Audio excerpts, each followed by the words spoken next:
three great rights: life, liberty, property. He says they're so interconnected as to be a single right. You give a man his life, but take away his liberty, take away the reason for living. If you give him his liberty, but you take away the property, which is the fruit and badge of his liberty, you still leave him a slave. Property was why we came here. Property is why they went to Michigan and why they went to Florida.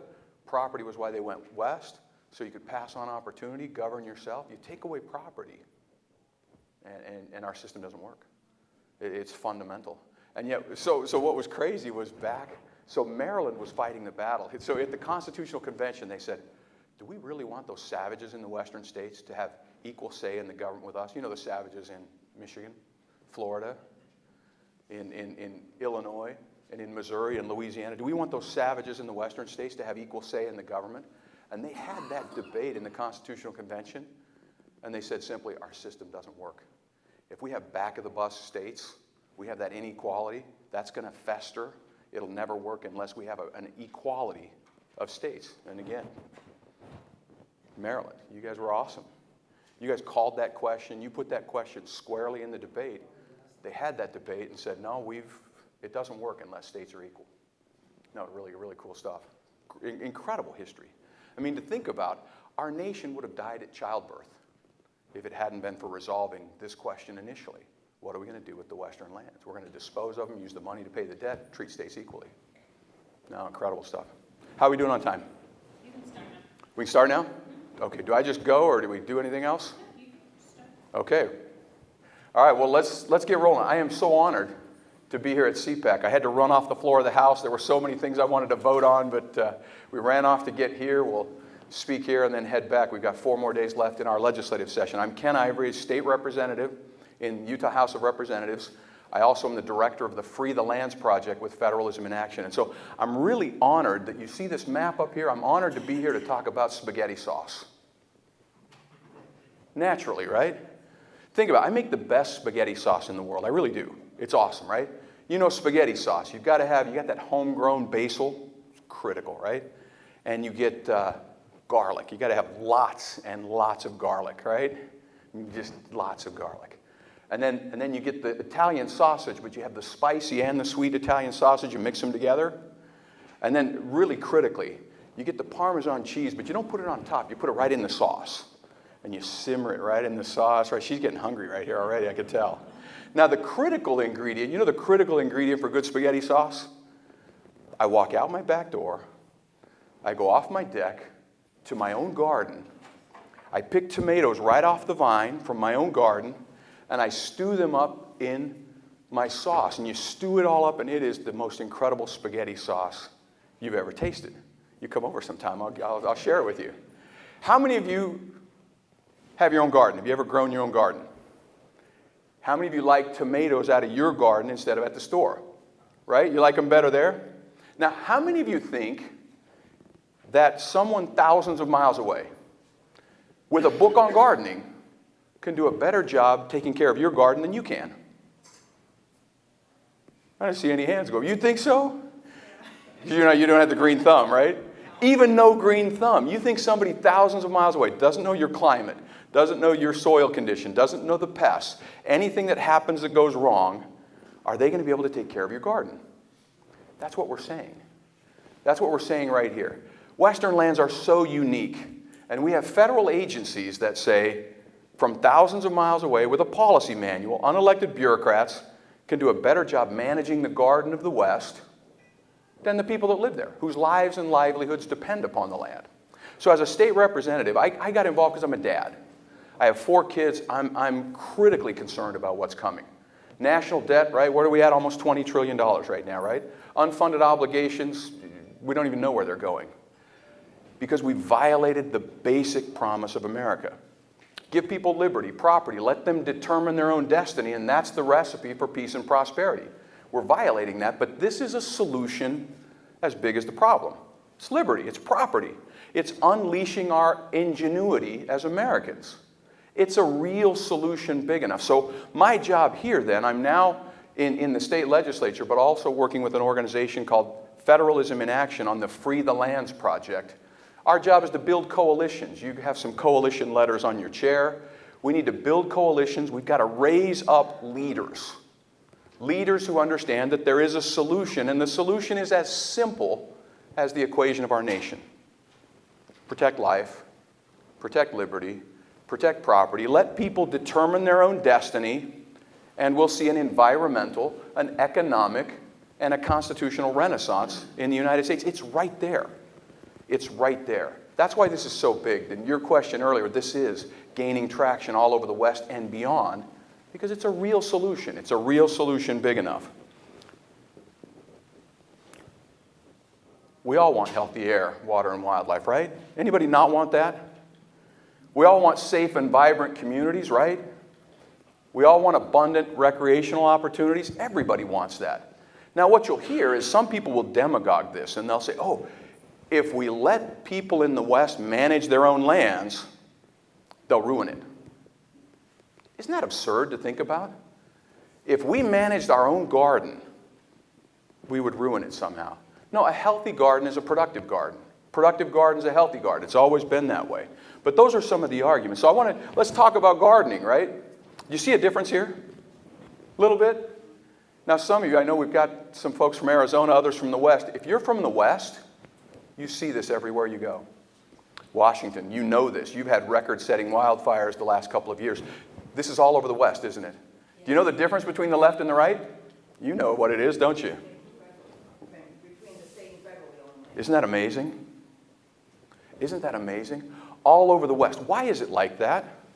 So think about this, right? We've got the distant gardener from thousands of miles away with the policy manual saying, we can manage your garden, we can grow your tomatoes better than you can if you just leave your garden alone, if you just don't touch it. How well would your garden go if you didn't pull the weeds? If you didn't thin out the plants? If you didn't tend to it? You didn't take care of the pests?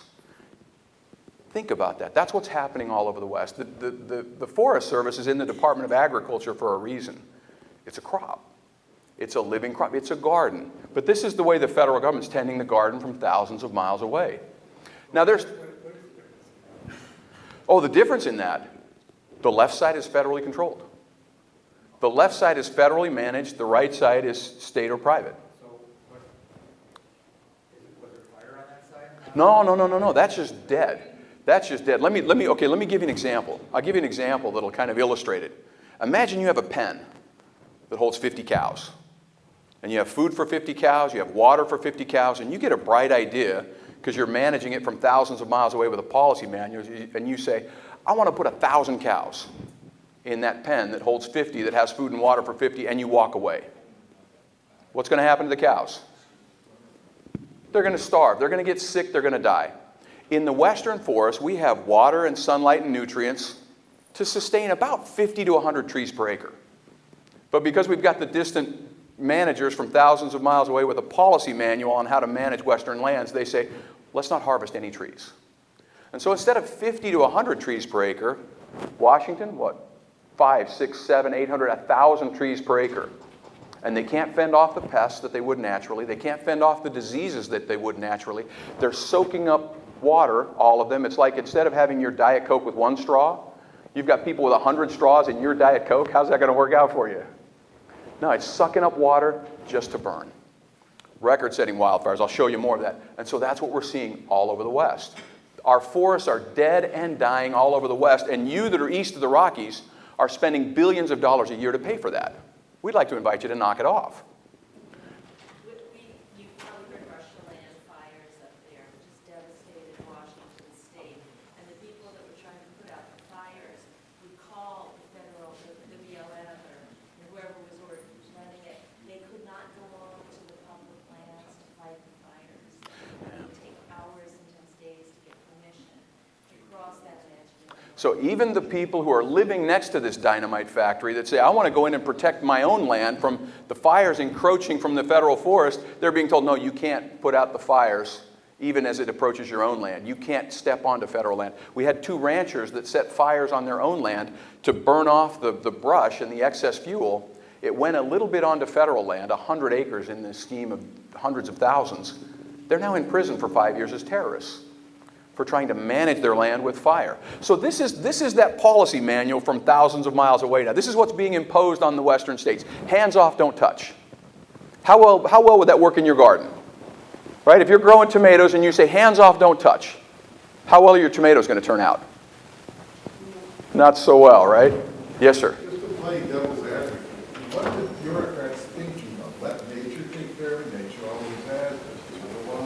Yeah. Right? Is that their... You know, it's hard to say what they're thinking. We know that now out of the Northeast and a lot of the extremist organizations, their policy now is leave it in the ground. They have a bill in Congress, leave it in the ground. Natural gas, coal, grazing, timber, leave it in the ground. Well, the only problem with that is this nation and our government was set up to secure the rights of people, and people to be stewards and be responsible in their own communities and govern themselves. So here's what we get, right? We've got this hands off, don't touch. They're managing our lands like they're in a museum. You guys know what's in a museum, right? Dead and dusty stuff. That's what we're seeing. We've got this museum management from thousands of miles away, hands off, don't touch. And this is what the forest, right? Am I right? You see these all over the West. This is what the forest, animals can't get through them. The water is soaked up. The watersheds are destroyed. You get one spark, and now we're seeing millions of acres. Record-setting wildfires every year. Washington just set records back to back. 10 million acres burned just this last year. Now, when it burns, it destroys the watershed. That's the sponge that holds the water. That's the way God designed it. You've got these beautiful forests. They hold the water in the winter. They release it in the summer. It's almost like magic. When you burn off all the trees, now that's gone. Watersheds destroyed all over the West. This isn't talked about much, but what's happening is they estimate that for every acre burned, now mind you, 10 million acres burned last year. For every acre burned, somewhere between 10 and 20 animals per acre incinerated alive. This is happening all over the West.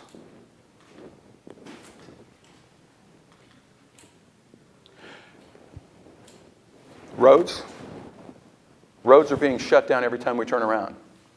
And what's crazy about that, in the name of protecting access, they're shutting down roads in the middle of the fires. You can't make this stuff up. In the middle of the fires last year, the federal government had to go out and pay to reopen roads that they had previously closed, shutting off access to be able to fight the fires.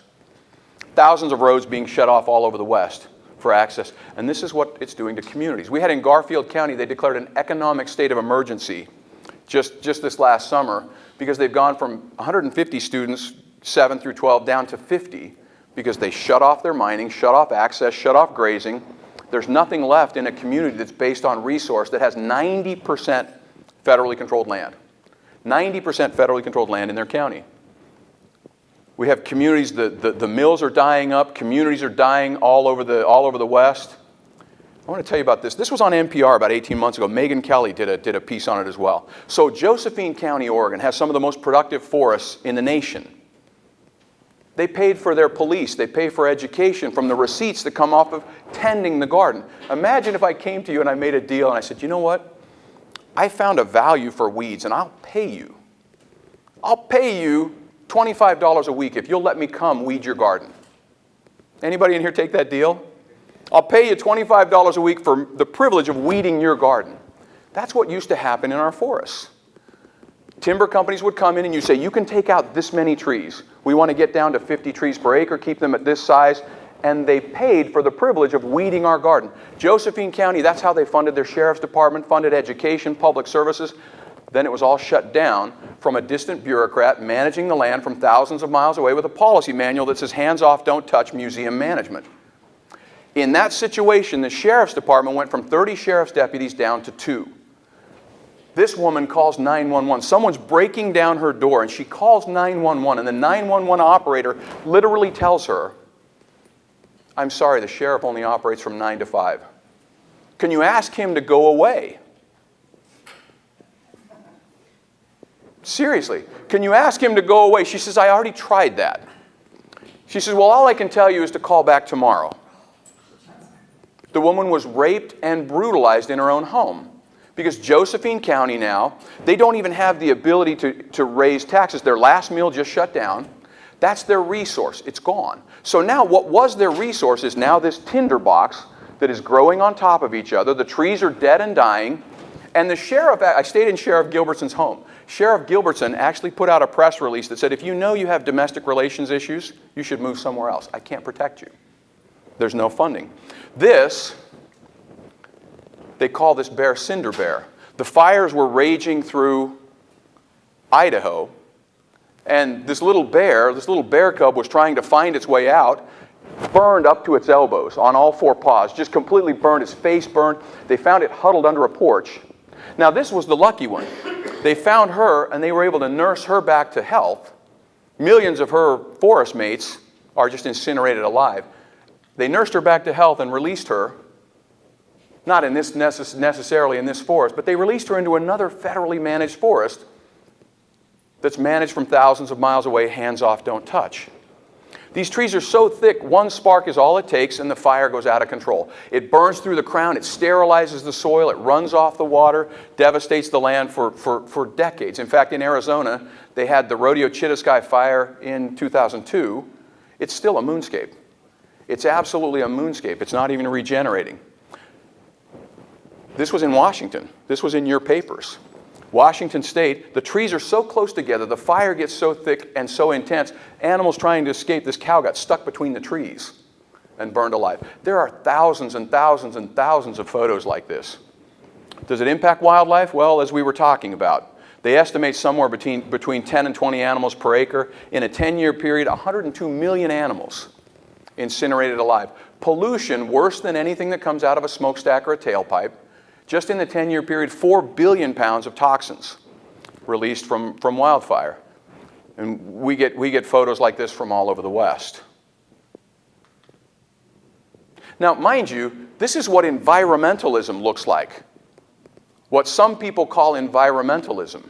This is an opportunity for us to actually care for the land, actually care for the wildlife and the habitat and the watershed and air quality, and actually make a difference by allowing those local gardeners to have a healthy and a productive garden.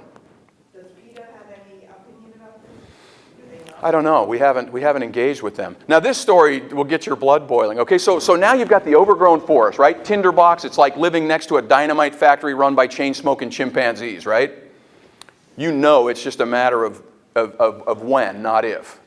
So in that situation, you're in Montana. Montana has some of the most elite firefighters in the nation, if not the world. They've specially equipped their helicopters to carry more water faster than anybody else. They put out fires on average before they reach 10 acres. These guys are good, right? So in this condition, they see the lightning strikes. They have 5 crews in the air. And they see the lightning strikes, and they see the plumes coming up, and they're on their way to respond. That's what they do. And they get radioed by the U.S. Forest Service. And they say, you have to stand down because your specially equipped helicopters are not on the Forest Service approved list. So why can't they just say the hell with you and do it anyway? That's what we're starting to see. But so now you're starting to get into this situation of jurisdictional confrontation. How much better that we sit down as reasonable people and say, this is a serious constitutional issue. Why don't you keep the same promise that you kept with all states east of the Rockies? He says, if my house is on fire, I'm not going to ask permission to put it out. And this is where Western communities are all over the West.